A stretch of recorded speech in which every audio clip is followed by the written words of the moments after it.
So I just got done watching this video that Matt Walsh just put up on his channel.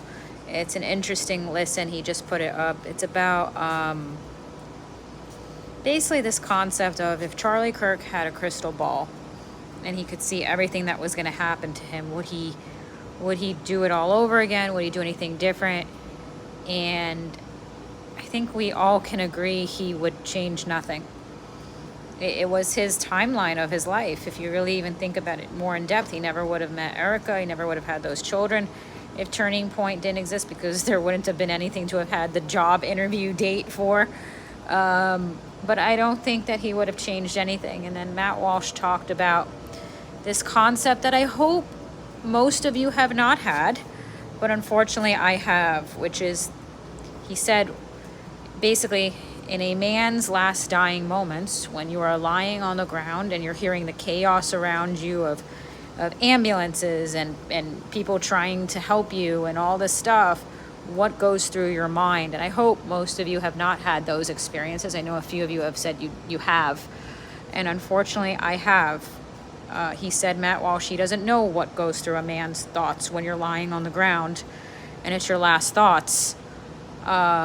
Unfortunately, I have. I do know what it feels like to lie on the ground and hear the chaos around you and say to yourself, this is it. And I survived a situation that the only explanation for my existence right now is God's will, that God wanted me here in order to fight the darkness. And I remember lying on the ground, and I remember a few thoughts. One was that I didn't want to die, and I was afraid to die. I thought about my dad, and that I didn't want my dad to be alone on Earth, and I was concerned about him being alone on Earth without me. I thought about how none of the crap that I was worried about or thinking about or consuming myself with on a daily basis mattered. And I had thoughts like that.